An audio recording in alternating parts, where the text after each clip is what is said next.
My name is Jamar. This is Brianna. And welcome to the first ever Safe Word podcast. Woo, woo, woo.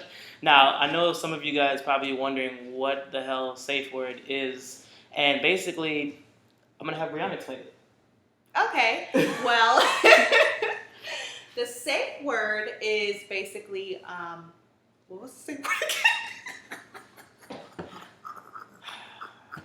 again? And we begin. All right. The Safe Word podcast is designed to evoke dialogue that doesn't really get talked about as much. So we're going to cover topics in a different light. You know, we're not gossipy. We're not trying to be TMZ, anything like that. But we want to provide different outlooks on popular topics and on, current events and just whatever we feel like talking about. Right. So how it works is we have a word of the week.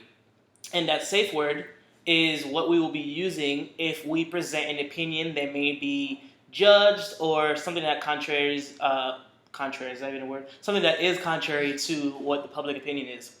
For example, this week's safe word is black cherry.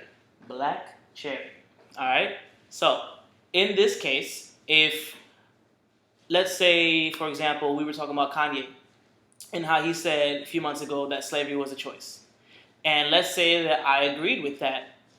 I would say, you know what, guys?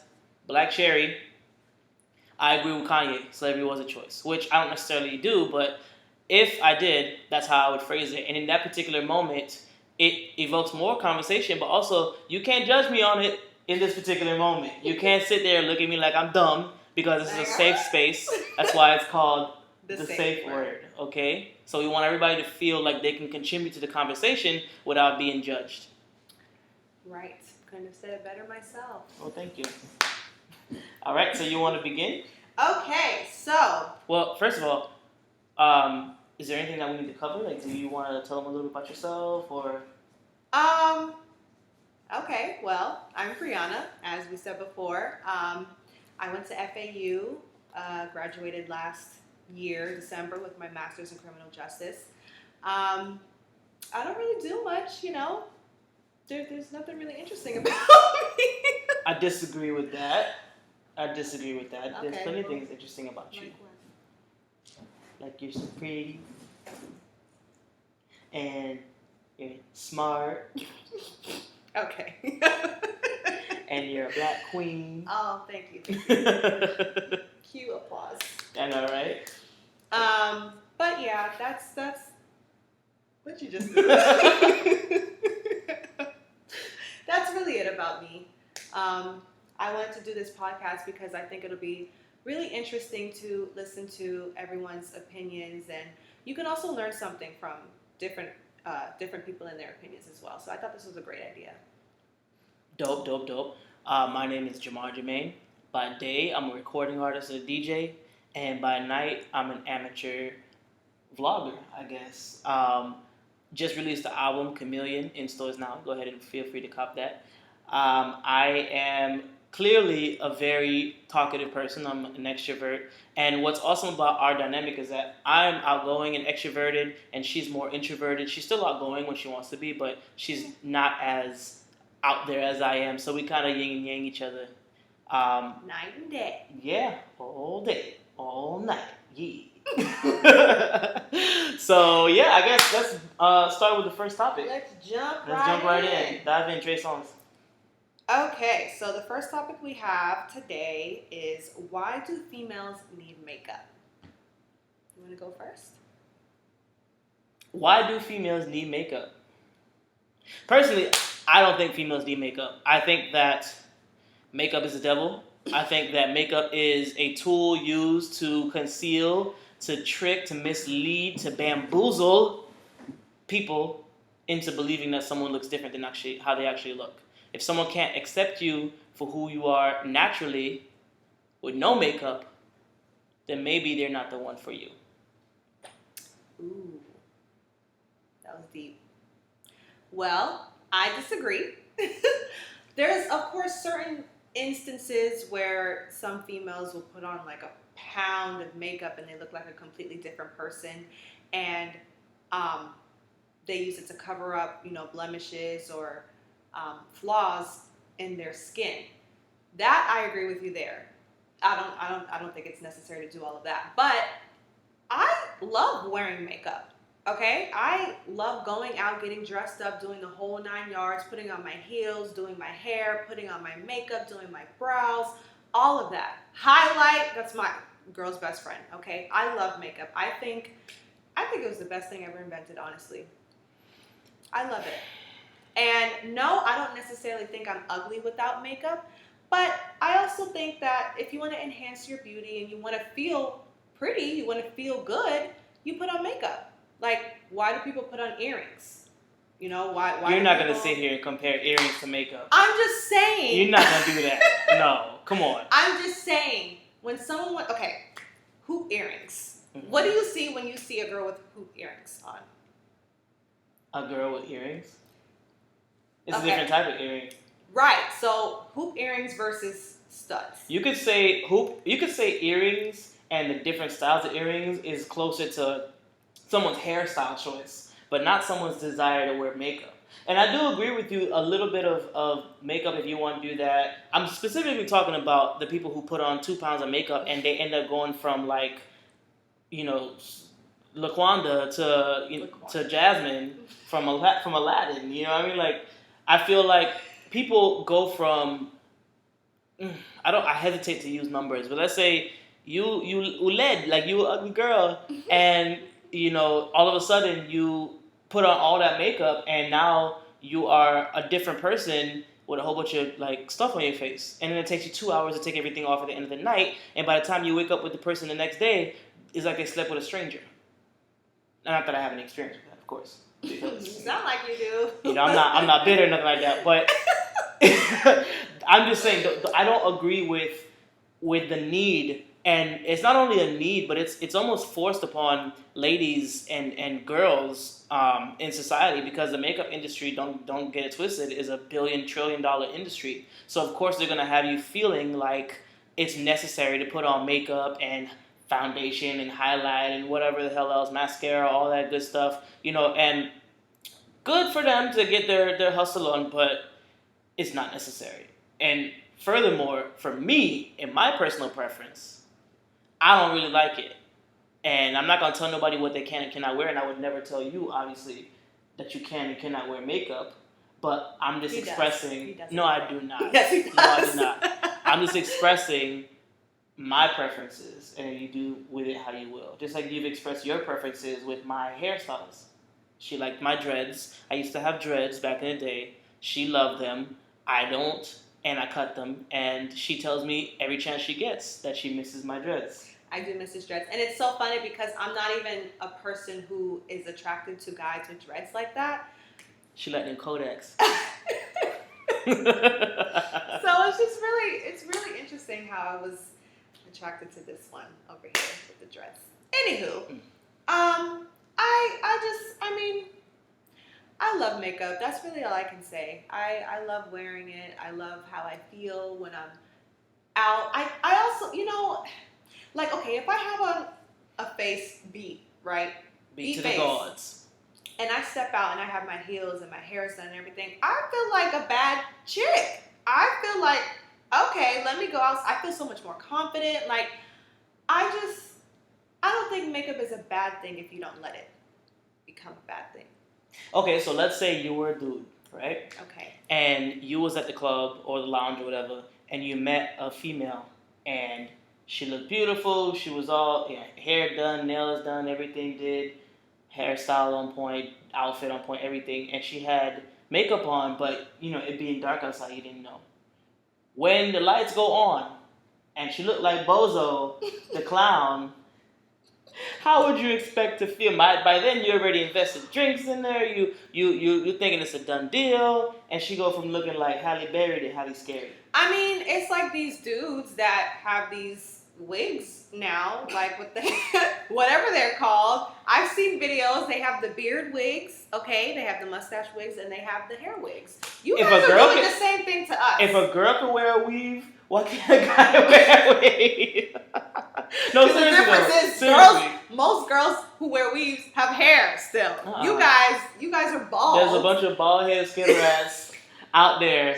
You with guys are weaves. bald, okay, and you're putting on these wigs, deceiving us. That's just why the they same. have Rogaine. That's why they have Beijing. It's to help, okay? We're not deceiving anything. We're Yes, trying you to are. better ourselves. No.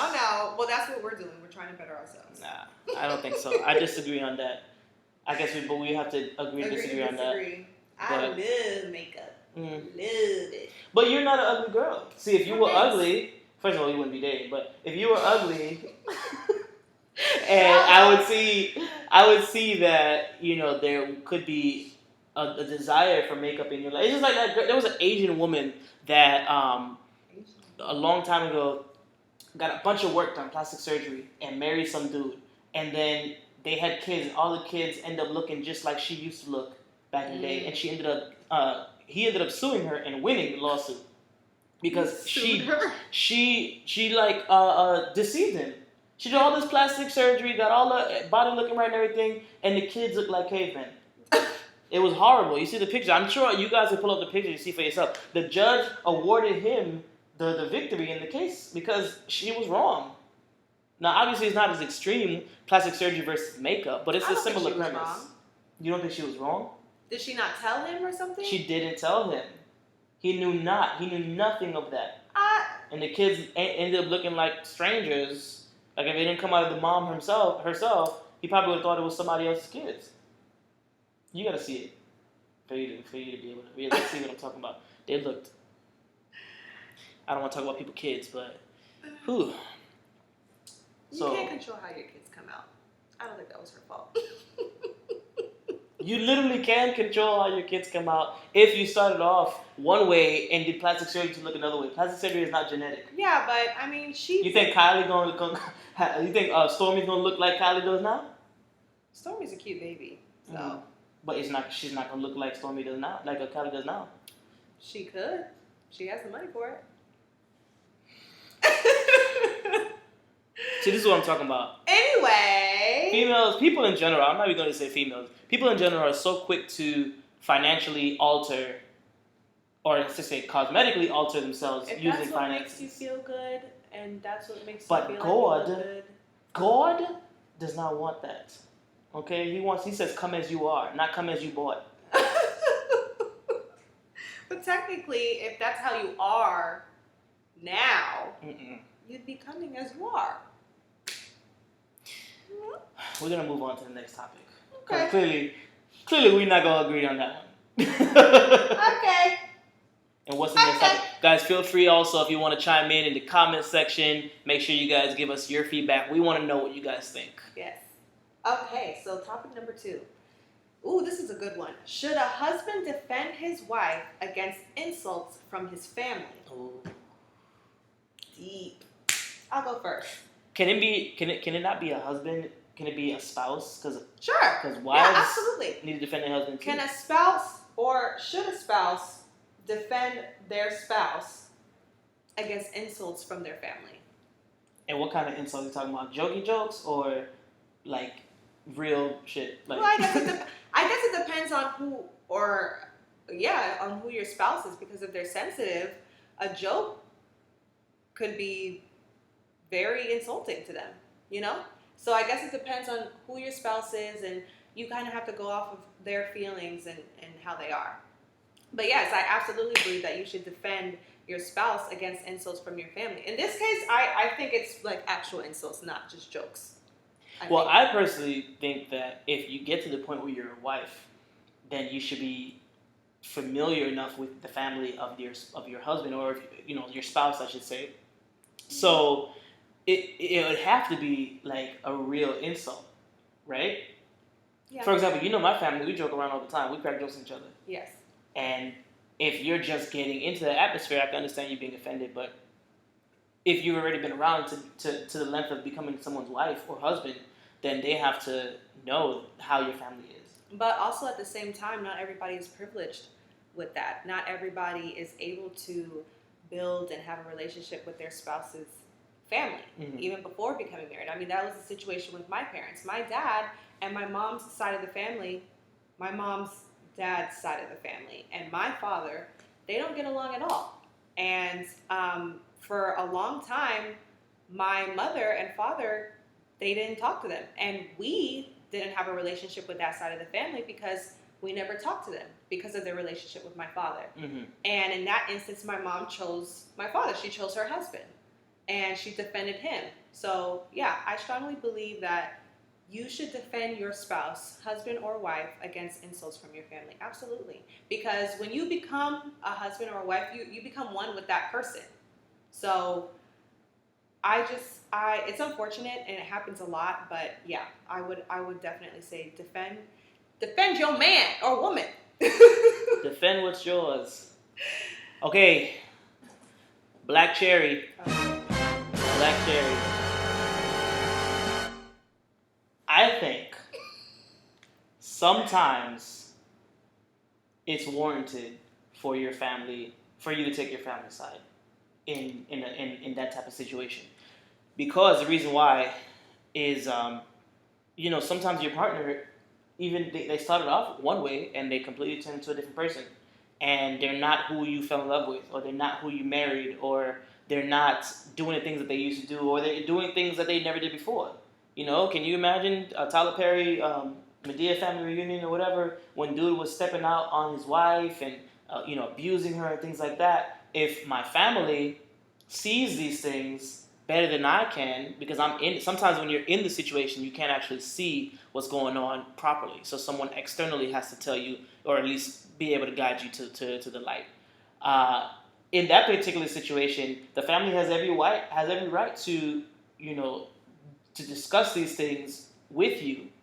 And sometimes it gets to the point where, they end up discussing it with that person. But most of the time, they'll tell you, like, hey, listen, he ain't ish.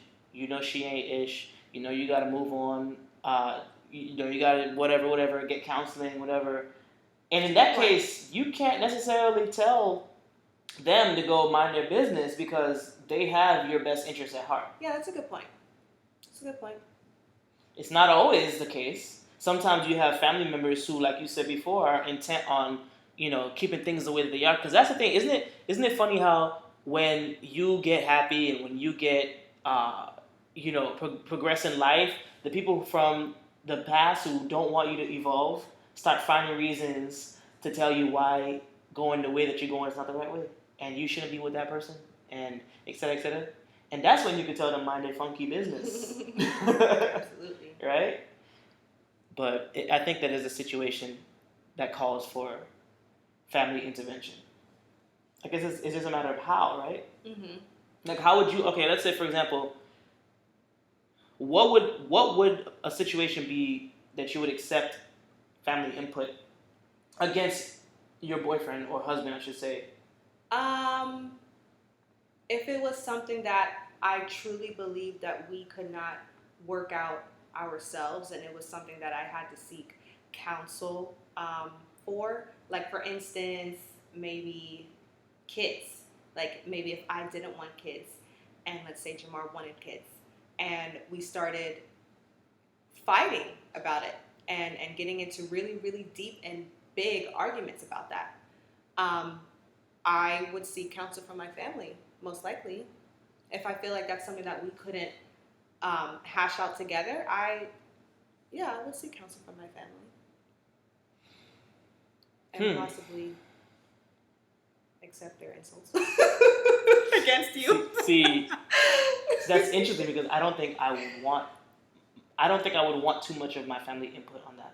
On that topic. On that particular aspect, or the topic of the relationship, because I feel as though that's tough. When you're fighting about things that are personal in that nature, then I understand why it would be better to keep the family out of it, because everybody's going to have their own opinion. Well, when I say family, I don't mean like my cousins and auntie and uncle and all of them. I mean like my immediate family. Right, like your brother, your parents. Yes, but at the same time, I feel as though that's not something that you want to open up to the public like that. And even though they're not public, but still it's outside of you and your spouse. I think you need to seek a professional because family, they mean well, and of course, we feel free to disagree with me, but family means well, but sometimes they end up saying something or putting something in your head that makes things 10 times worse, right? Like personally speaking, you said if I want a kid, if I want a kid and you didn't want any kid, you don't want any children, and I found out that you were taking advice from your parents and them telling me or them telling you what you should do and blah blah blah, I would feel some type of way because I would feel some type of way because I'm like, well, first of all, it's okay to ask for help and ask for advice from them, but it's the way you do it and it's the response that they give you. Like if they give you a simple piece of advice, keep moving, that's one thing. But if they're like, no, you need to leave him and you need to blah blah blah, then I'd be like, what? So this is what we're doing? I mean, yeah, I would feel some type of way too. But if they said that, like, leave the house. Mm-hmm. Whoop that trip. What if here's the case? What if you go out to dinner with your spouse's family and somebody gets a little too drunk and starts just letting you have it, like, and your spouse is just sitting there, like, what would you expect them to do, and how would you expect them to handle it? Let me have it how? Like insulting me? Like telling you about yourself, like this person doesn't like you, clearly. Whatever you did, you kicked their dog, whatever, and you are sitting there and they're just going in. I guess you guys had a discrepancy. How would you expect your spouse to react to that? Well, I wouldn't expect my spouse to just sit there and look shocked. I would expect them to defend me, at least in some way. Even if I'm wrong, defend me and then correct me in private, So, yeah, if you just sat there while someone was going in on me, I'd look at you like, so you just not going to say nothing at all. Oh, so you're mute now. Oh. You know all that talking before. All that yap before. Yeah. Wow. That's tough. I know personally for me, you know how much my family means to me, and you know how large my family is. Mm-hmm. But it would be a problem. First, like you said, I'm glad you brought that up because first thing that I would do is I would defend you in public. And then if it was a situation where I felt like you were wrong, we would talk about it afterwards. But, as a marriage, it's different as boyfriend and girlfriend. People don't necessarily agree, but there is a level difference between boyfriend and girlfriend and husband and wife. There's a little bit more leeway with boyfriend and girlfriend. Maybe I could see, where there could be room for debate. But my wife, I took vows, I took oaths, I defend that woman. And then if we need to talk about it outside of everybody else on our way home or whatever, yeah, I'll be like, you was tripping. But you was tripping, right? You was tripping, right? I got your back, but you was tripping, right? Yeah, so I guess we're both on the same agreement with that one, yeah. On that particular topic. Yeah, again, what do you guys think? We want to know what you guys think and put it in the comment section. Mm-hmm. Feel free to message us and let us know, what's your opinion. And also feel free to leave in the comments any other topics that you want to see us talk about as well. Definitely open to that. You ready for the next one? Yeah, let's do it. This is the last one, I think. Last topic, last but not least. Mm-hmm. Okay, it says, if you develop a friendship with your close friend's boyfriend or girlfriend, are you obligated to tell them if they've been cheating? Wait, say it again? If you develop a friendship with your close friend's boyfriend or girlfriend, their significant other, okay, are you obligated to tell them if they've been cheating? To tell who? Ooh, that's a good question. Let's see. To tell the significant other. Who would you be loyal to in that situation? Right, that's the question. Are you obligated? No, what I mean, but let's establish that now. So, you could have a friendship with somebody, but who are you loyal to? Are you loyal to the original friend, or are you loyal to the partner? Well, for me, I would be loyal to my day one, my original friend. Okay. I mean, if I develop a friendship with their significant other, that's great. Mm-hmm. But ultimately, my loyalty is to that one friend. Okay, so using that that frame, let's switch it up. So, if you found out that your friend, your day one, was cheating, or if you found out that her boyfriend or girlfriend was cheating. If you found out that the day one was cheating, are you obligated to tell their significant other that you built the friendship with? Good question, right? It's a tough one. It's a tough Okay, one. so just to, I know you guys were watching us figure this out live. If you developed a close friendship with your day one's partner, boyfriend or girlfriend, whatever, and your day one was having an affair, do you feel obligated, or would you step in and tell that person that you became friends with afterwards that your day one is having an affair behind their back? Does that sum it up? Yes. Okay. You want me to answer? Yeah, go ahead. Ooh, child.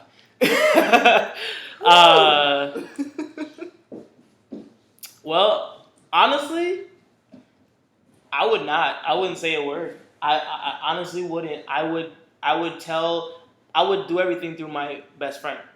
So if my best friend was having a relationship outside of their relationship, if he was having an extramarital affair, if he was actually having, if he was stepping out with a side chick or whatever, I would tell him that he needs to go ahead and come clean. But I would not get in between that relationship, personally speaking. I've seen too many instances where that goes completely south. And even if you developed a friendship with that person, you never know. It's always better to have it come from your friend than to come from somebody outside of their relationship.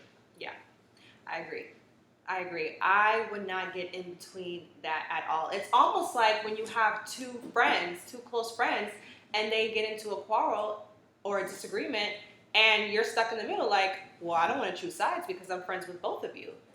Stay out of it. That's the best thing. So that's what I would do. I would just stay out of it. I wouldn't say a word. I would obviously tell that friend, hey, I think this is wrong what you're doing, and I really think that you need to fess up to your partner. But that's then I'll wash my hands of it. That's the extent of it. I would not get involved. I actually was in a similar situation, a few years ago when I was in high school. I had a friend. We were actually very close friends. We've known each other since daycare, actually. And then I had another friend, and they started dating. And I found out that friend was cheating on him. And it put me in a very, very difficult and sticky situation because I was obviously very close friends with both of them. I cared about both of them equally, and I didn't know what to do. So I just kept my mouth shut and stayed out of it. And unfortunately, it didn't really end well for me because one of the person, they found out eventually and they stopped talking to me because I didn't tell them. But I didn't know what to do, honestly. And now years later, we've obviously squashed that and we're friends now. But it was very difficult for me because I didn't know what to do. Do you think that if you had the chance to change that decision, would you go back and change it? No. You would say I would do the same thing. course? I would not. Because either way, somebody's going to be mad at me. If I tell them, I'm going to have the person who cheated on them, they're going to be mad at me. If I don't tell them, then they're going to be mad at me when they find out. It's a lose-lose situation. But hopefully, if anybody is ever in that situation, they'll be able to come to an understanding and repair that friendship. But it's very difficult. It is. It's But here's the not thing. fun. Here's the bonus, though. Could you remain friends with someone who steps out in their relationship? I have. Interesting. I have remained friends. Actually, I have a few friendships like that.